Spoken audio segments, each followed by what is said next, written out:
I have a home daycare. I like to think I'm pretty lenient, but I do have one big rule: don't make me the bad guy. I understand we might have different rules, but don't make your child resent me by not backing me up. Anyway, another rule is I don't allow outside toys or electronics. Kids can bring the stuffed animals for nap if they're sleeping on rest mats, but I don't want to be responsible if something gets broken. Years ago, I used to let kids bring whatever. Then a cheap McDonald's toy broke by accident, kid was upset and mom got mad at me. So now it's a hard rule. Most are okay with it. But I have a new kid, whose mom wanted him to bring his tablet because he needs it. I said sorry, but no. I'm not going to be responsible for it.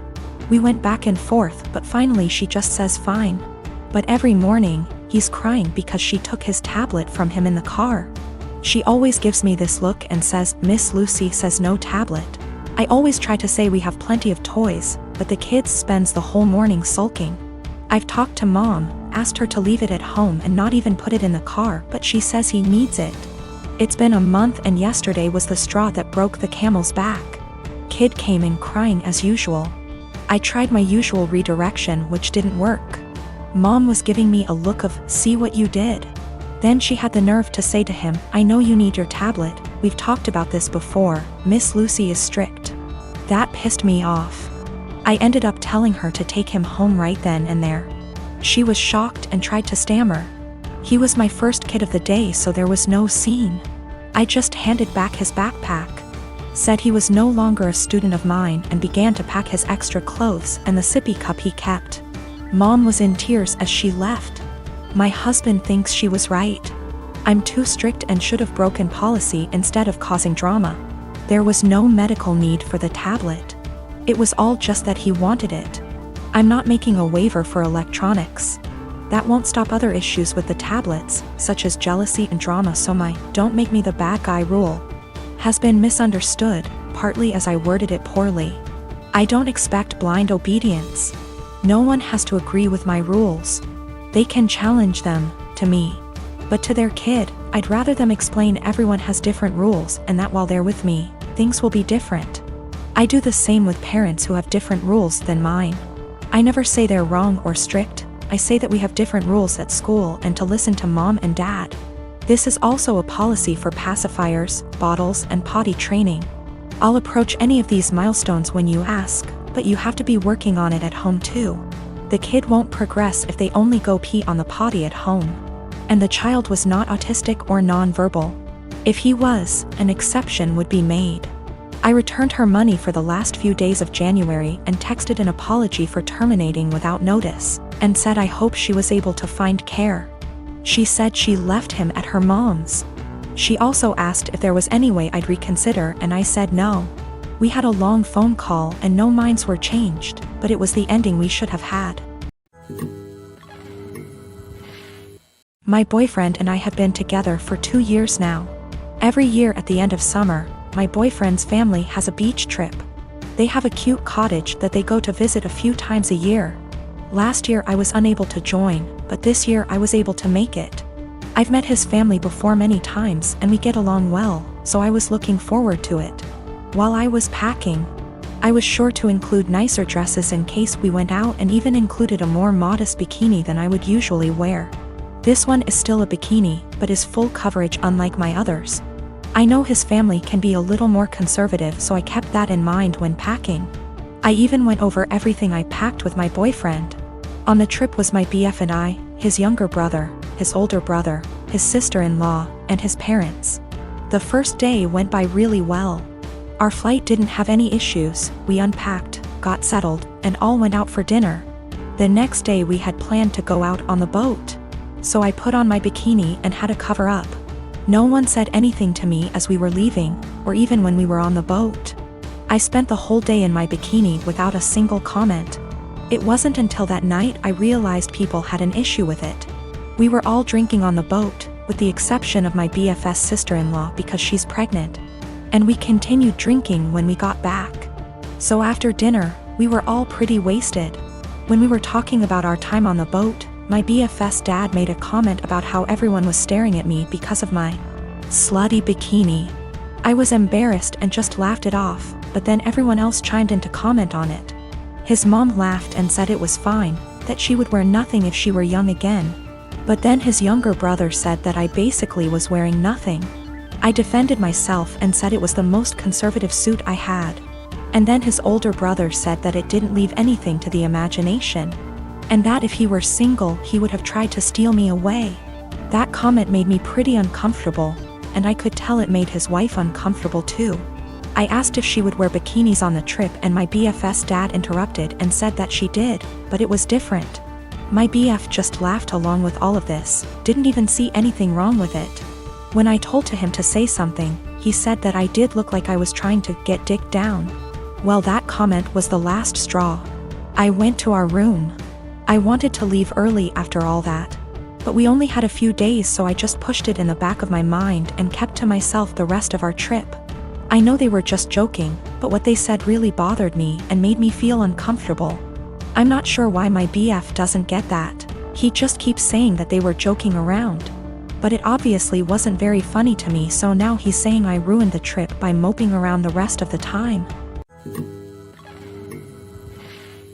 I am a 27 years old female, used to be an escort from 18 until I was 23. I'm not proud of it, but I did what I had to do to keep studying and a roof over my head. That's how I met my now fiancé, though he was never my client. We began to date when I was 25, and 3 or 4 months after that his brother-in-law exposed me.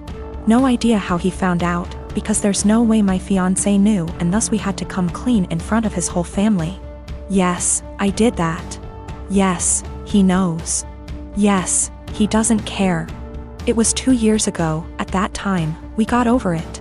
After that there was a span of 3 to 4 months in where my mother-in-law and some of my fiancé's aunts and cousin police their husband when I was around.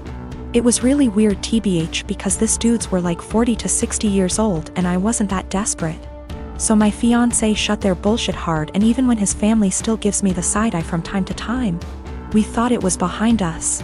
He proposed last year, and 5 months ago we found out that I was pregnant. We were really happy about it, and we told his family as soon as we knew. His sisters and young brother were happy for us. But his mom took me aside and begged me to be honest with her and asked if this was really my fiancé's child. I was taken aback, but I just rolled my eyes and said yes. She gave me some shitty speech about how she only wanted to make sure. And that she was happy to be a grandmother. Well, last weekend we were at his parents' with his family and some of his friends, and we were talking about the name. How he might look, small talk. We will love him regardless, but there's always some, oh, I hope he gets your nose. MMH, I like your eyes, I hope he gets them comments. And my father-in-law said that he and his children have a birthmark in the inner tight, and that even his grandchildren, one of my SIL's kids, got them, so our baby might too. And then he said, but how can we know from who he got it? It may as well be from me, my boy, or my brothers. And he and his brothers began to laugh. My fiancé got mad, and before he could say anything I said, I don't get it, and my father-in-law was, yeah, because it runs in the family. And I said again, I don't get it, why would he get it from you? And he began to get nervous and said, because you know, it's just a joke OP. And I said, but I don't get it, and you all laughed, explained. It got to the point that some of his friends said, hey, it's not funny, so he excused himself and left. Later my fiancé's brother-in-law came to me and said that I was wrong for embarrassing him like that in his own house, and that I knew what the joke was about and of my past. I shouldn't be surprised. Now they're all demanding that I apologize to my FIL. The last year and a half has been hard for me, to say the least. Last March, my brilliant and hilarious and beautiful girlfriend Natalie suddenly passed away. Everyone always gave shit about us because of politics. We met in college when we were poli-sci majors. She is very liberal, think AOC, and I'm pretty conservative. We actually met because we were serving as treasurers for our school's college Democrats and Young Republicans clubs, respectively. And our groups would get together for drinks or bowling or laser tag once a month. Well, Natalie and I bonded over a lot of shared interests, and we hit it off. Even if we didn't see eye to eye on many issues, debating her was stimulating and formed the cornerstone of our relationship. We've had debates that went on until dawn. We just bounced off each other. She liked to joke that we were drift compatible. I wanted to marry this woman, but she passed away before we got a chance to talk about marriage. I'm in therapy and I'm working through not having her in my life anymore, but it's been rough.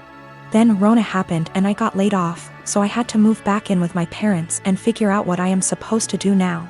My parents mean well, but they got married really young and are more conservative and religious than me. They've been trying to set me up on dates with single girls from their church since I moved back home. But I don't want to date these girls. No offense to them, but it's a small town in the American breadbasket. They don't share the same interests as me and it feels like their only goal in life is to be a good Christian wife and produce a lot of babies. Trying to talk to them about current events is excruciating for me. The girls my parents tried to set me up with take everything they read on Facebook or hear from Fox News for face value. It makes me miss Natalie and our debates more. My parents mean well. I know they want me to find a nice girl and settle down with her, but not like this. They are nothing like Natalie and never will be.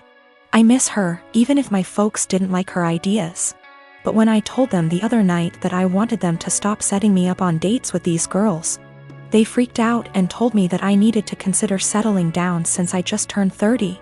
They're good girls from great families, I know that, and my parents like them more than they liked Natalie, but she was my one and only. I don't think it's fair for anyone when I still love her. They are even more angry at me because I told them that I just don't see myself getting married anytime soon. But like I said, Natalie was my soulmate and I just can't see myself being with anyone else but her. Yet, they are insisting that I need to find a woman and settle down and give them grandchildren. We were seriously close to talking about marriage. But around the time she died, it was more like how funny it would be if the bridal party wore blue and the groomsmen wore red because the bride is a Democrat, and the groom is a Republican / Romeo and Juliet deal. I wish we got to do that. Natalie thought it was hilarious.